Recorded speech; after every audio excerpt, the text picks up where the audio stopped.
Hello everyone, welcome back. Today we're going to be talking about using a gun for self-defense in a ambush type of situation where you got no preparation, no indication that you're about to be attacked.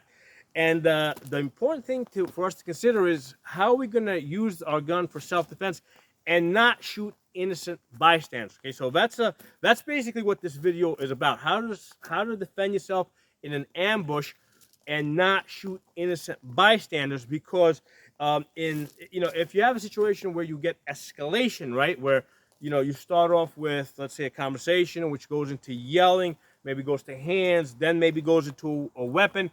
While that's happening, you get a chance to look around and see what's going on, who the people are. um, if you got like one person that's arguing with you over here or yelling at you, and then you got one person over there that's like observing, but you can kind of tell that they're together. You might get an indication, okay, that these two guys are together, so you got to watch that guy as well. Okay, but in an ambush situation where, let's say, you just go into the bathroom and you just get attacked, or let's say you come around the corner, you get attacked, you get no preparation, you got no idea even how many people are attacking you, and if there's any other people further away, if they're part of this group that's attacking you, or if they've got nothing to do with this group that's attacking you, you're not going to know any of that. Okay, all you know is that you are being hit, and you need to you've assessed that they're trying to kill you, and you're going to use your gun for self-defense. But we got to use a technique where we're not going to shoot innocent people. Okay, so the technique that I recommend, okay, and the technique that I practice is when I shoot, I basically angle the gun down. Okay, so I'm shooting from a high position to a low position, and basically the bullets end up about 3 or 4 feet, away from me in the ground. So regardless of where my bullets hit the target, miss the target, go through the target, I know where they're going to end up. They're going to end up 3 to 4 feet in the ground over there. Okay. So, and here's the thing. Obviously, I'm not going to my iron sights. I can't do that. I'm being attacked. The two positions that I usually practice are one where I'm blocking. Right. I'm being hit up here. I'm using this arm to block. So this hand's going to come up. I'm using my body over here to point to orient the gun. I'm also using my finger, right? Because the finger doesn't go on the trigger until you're ready to shoot. So when the gun comes out of the holster, finger goes, points in the direction that you want to shoot, and you take your shot. Okay? I'll back up a little bit so you guys can see the bullets hit. All right. So I'm here. Let's say somebody's over here. I come up over the top, point my finger in the direction I want to shoot. Okay. Right, and I'm able to. So again, the bullets are going right there. Right. I'm here. Okay. So the technique is I'm pointing my finger. Obviously I'm not going to my iron sights. I can still pretty much get the bullets to go where I want them to go. Okay. But that's the technique. You shoot from a high position to a low position. We're targeting basically the lower gut and the hip area.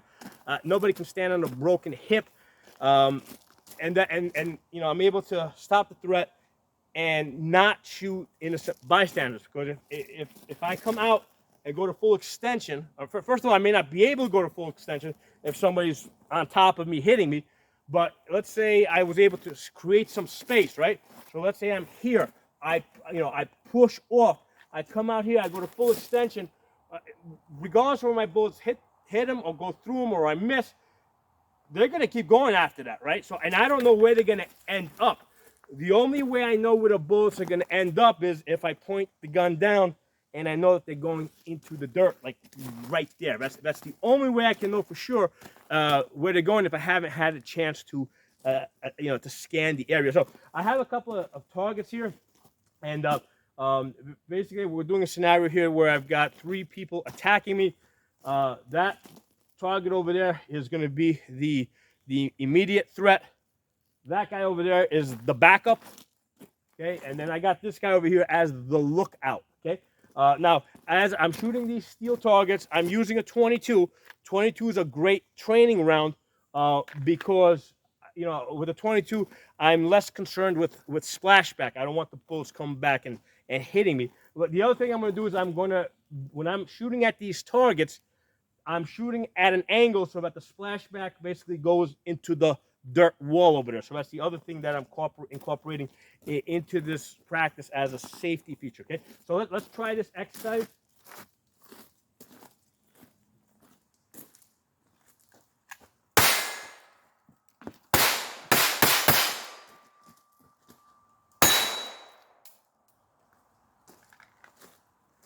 Okay, so in that situation, what I did is I came out, point shot the target. Then I turned around, I saw that I had the guy with the knife over there. And what I did is I closed the distance on him, okay? I closed the distance on him. Now, so for me to shoot him, you know, obviously he must have been coming towards me as well. The reason why I closed distance is because I want to change the angle to make sure my bullets are going in. Because if I'm shooting from here, right? If I'm shooting from here, the angle is going to be like this. Whereas if I get closer, now it's a more sharper downward angle. So by closing the distance, I want my downward angle to be sharper. And then what I did is I turned around. I recognized that as a threat. Presumably he had a gun, okay? And what I did is, because this target was further and smaller, I took a well-aimed shot. I went to my iron sights and I took a well-aimed shot to hit the target. But while I was, you know, so I went a little bit slower, and I had a chance to also see what was behind the target. Okay, so in that case, perhaps I saw that there was a wall over there. Okay, so these are all things that you want to consider. Let's try this again. We'll do a tactical reload here. It's the bad thing with these 22s; you don't hold a whole lot in the magazine. Only holds 10 rounds. Okay, so same deal.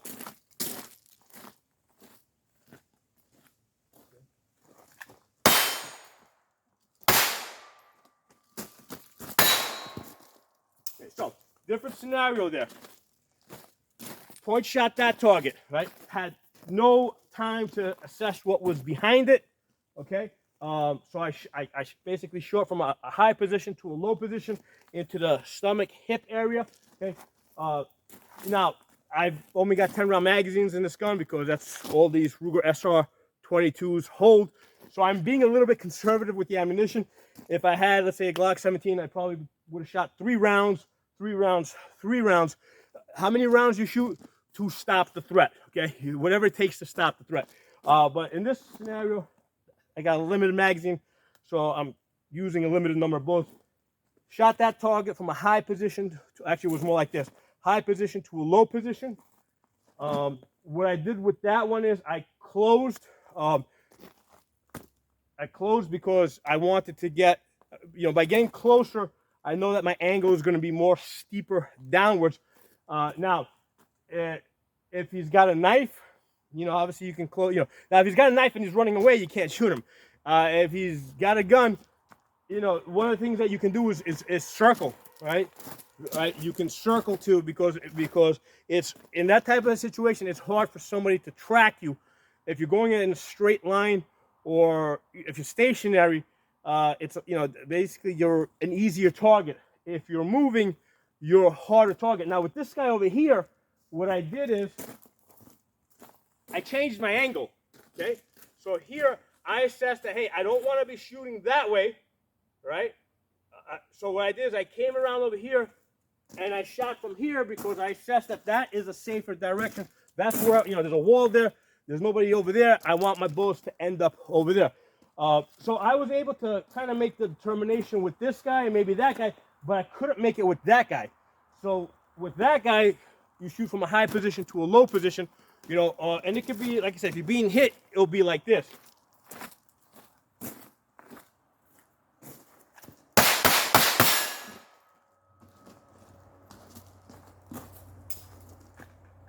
Okay, so that time, I determined that there was no additional threats. I reholstered. Now, the reholstering part's important because what's going to happen is if other people that may be at a distance or might pick up on this, they don't know who the bad guy is. So if they see one guy bleeding on the ground over there and you holding a gun, they might think that you're the bad guy, and they may start shooting you if they see you holding a gun and there's a guy laying on the ground over there.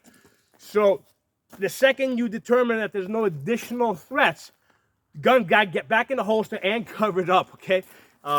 That's a really important survival thing, right? You've got to get that gun back in the holster, get it out of sight, so that you don't look like a bad guy, because other people that are not involved with this, they don't know what's going on. They don't know who's who, okay? So that's a technique, I recommend you guys practice. Practice shooting from a high position to a low position, whether it's up here like this or here like this, okay? Like here I'm using the gun, I'm using the grip of the gun on my body, because I can shoot the gun like this, right? You see that? I got a good sense of where this gun is pointed, okay? I got a good sense of where this gun's, I'm using my body to aim the gun, okay? So you don't want to put the slide against your body, because that's going to jam up the gun. That's why you put the grip up against your body. Up here, usually I point the slide towards my head. So from there, I'm in a position to go to my iron sights. So from here I could take that shot, right? And then from there, scan. Okay, and then, if I needed to go to my iron sights, I can get to my iron sights. Now, when you do the scan, you want to hold it again, because you don't know who's who. Bring the gun in tight, do a quick scan, get the gun in the holster. A lot of times people question the usefulness of doing that scan. Part of the reason that there's two reasons for doing the scan. The obvious reason is you're looking for additional threats, but the other important reason is that you will need to break tunnel vision, okay? Because if you just shot a guy in self-defense, what happens a lot of times, people they freeze. So let's say that guy just threatened me and I shot him, okay? Picture this. Stop, get back in. I froze. So everybody else looking, what do they see? They see me there hanging with a gun like this. I did not get to the next part, which was get the gun back in the holster as fast as possible, okay? So the scan and assess, for me, is a really important way to break the tunnel vision and basically kickstart your brain to start thinking about what you're going to do next, okay? Get the gun in the holster, and now one of the ways I've heard this described is you always want to have a job, okay? So don't sit there basically just, with an empty head. Think what you got to do next. Get the gun in the holster. Start looking around. Start figuring out who's who, right? Hands nowhere on the gun. Start looking around at the evidence, okay? Knife, gun, where is it? There. Make sure it stays there. Make sure nobody comes along and takes it, right? That's a nice little trinket there, So make sure that the evidence stays put. Take a look at your shell cases. Where are your shell cases? Where they land? Is there wind? Are they going to start blowing all over the place? Because again, this is all evidence that's going to be looked at. Look at the witnesses. Eyeball them. Ideally, you don't want them to go away. If obviously you can't stop them, chances are they're going to be running away. But if anybody's hanging around, keep an eye on them, so when the police come, you can say that there's a witness over there and that person was here. All you tell the police is, hey, you have to use the gun for self-defense. The person tried to kill you. There's the weapon. Here's some shell cases. So this is the approximate. The purpose, the point of the shell case is it signifies the distance. Okay. Now you can have the wind that's blowing them all over the place. In which case that again, that's something that you have to point out. How they end up all the way down there? Well, it's really windy today. So these are all things you have to point out. So and these are things you can be. Next thing, always gotta have a job. Get on the phone with your lawyer. Very important, a prepaid legal service. Okay, I talked about this in other videos. You want to have a lawyer on call. I use U.S. Law Shield. Let me get this into focus. So basically, this is a legal. Basically, it's a lawyer on call. It only cost me, I think it was like $40 up front, and then I think it's like $10 a month. With some add-ons, maybe it'll go up to $15. There's their website. There's their phone number, and there's a promo code for you guys. Pocono Shooting promo code. It will get you some type of a discount. I don't know what it is offhand, but maybe it's an extra month or two. I don't know what it is, but that promo code will get you some type of a discount. So do some research. It doesn't have to be this one. It could be a different one, but you got to have a prepaid legal service that as soon as something like this happens, and you can assess that it's safe to go to your phone, get on the phone with the lawyer, tell them you just had a self-defense incident. So when the police arrive, you just get them on the phone immediately. You tell them, listen, I got my lawyer on the phone. Basically I had to use my gun in self-defense. There's the evidence. There's the witnesses. Here's my lawyer on the phone. Okay, you got to have that ready. One of the things I also recommend to people is because this company, they send you a card. Okay, what you do is either make a copy of the card and put it, let's say, in an envelope, and put that, let's say, in your desk or something, along with some money. Okay, so if something like this happens, because a lot of times if they just come on site and arrest you, they're gonna probably take your cell phone. Okay, and you're only going to remember one number. It's probably going to be your wife's or your mother's. So you got to be able to tell them to make that phone call and tell your wife or your mother to go to the desk, get the envelope, and there's the phone number to the prepaid lawyer. And then that can move forward from there, because the last thing you want to be doing is calling up your wife or your mother and saying, hey, listen, I got a lawyer, but I don't know what the number is, and they took my wallet, and they got my cell phone, and I have no way. It's going to become a real mess. So you want somebody else that's close to you to have this information, have the number to the prepaid lawyer, especially if now part of the reason why I'm doing this video is actually the main reason I'm doing this video. So I've done many videos like this before. The main reason I'm doing this mostly for New York, New Jersey, Maryland, California, Illinois, Washington State, basically all the states that just got back their right to bear arms, right? Because Supreme Court came up with this decision where it is now, basically they have to give you a carry permit. It might take 2 years before, it might take 6 months to 2 years before this gets worked out in the courts and they issue you that carry permit, but it's coming, okay? Start the application process now. Because if they deny you, you might be part of a class action suit against the state for delaying it or denying you, so you can actually make some money on this. So start that application process now. Eventually, you're going to get it, okay? But here's the thing. If you're in those states, right, you're going to be carrying a gun in a state that's hostile to you. And I don't mean I'm talking about the government.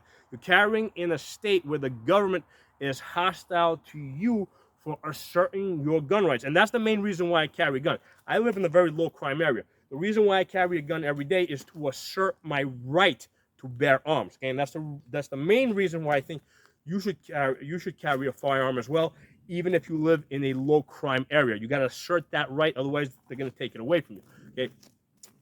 So if you live in any of these states, and especially if you get caught up in a self-defense type of situation, or even caught up in a traffic stop or something, right? They're gonna target you, right? The state is gonna be your biggest enemy. So you need a lawyer that specializes in this stuff, that can basically keep you up to date in what the law in your state is. Because they're going to start passing laws back and forth, restricted in this area, not restricted there. You can carry these guns, you can't carry those guns.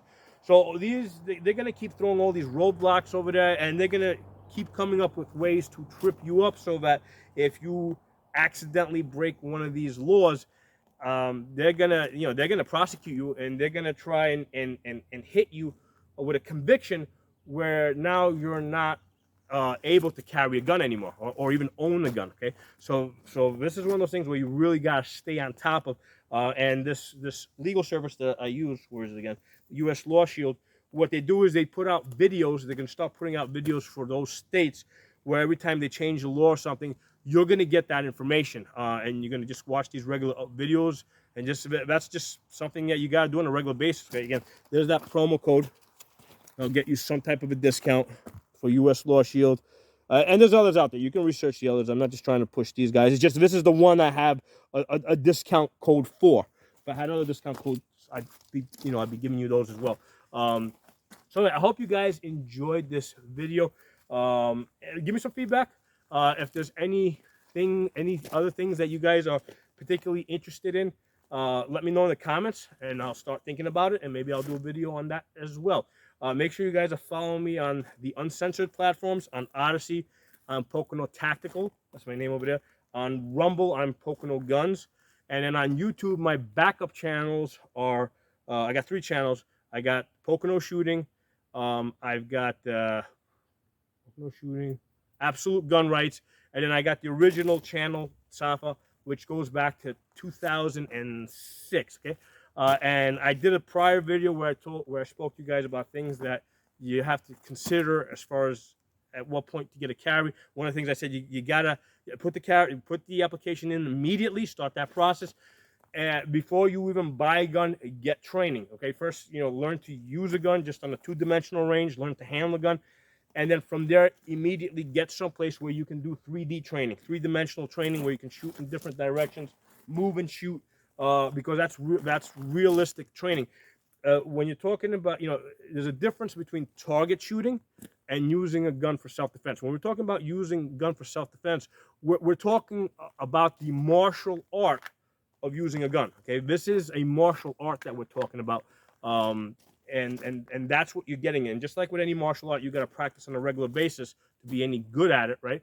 The same thing with using a gun for fighting, because this is about fighting, right? When you're talking about self-defense, it's not shooting, it's fighting. And one of the things to understand with self-defense, the situation, especially in an escalation type of situation, right? It can start from talking to yelling and screaming to hands to a weapon, maybe back to hands. Okay, so it can transition back and forth from hands to weapon to hands, depending if somebody grabs the weapon's dropped, so you have to be able to use your hands, use the gun, go back to your hands, go back to a weapon, use other weapons as well, be able to use a knife, a baton, all these things. So this isn't about shooting, this is about fighting, and the gun is just one of the tools for fighting to save your life. Okay, so that's the way to think about this. Think of this as a martial art, not as just shooting. Okay, thanks for watching. I'll talk to you all soon.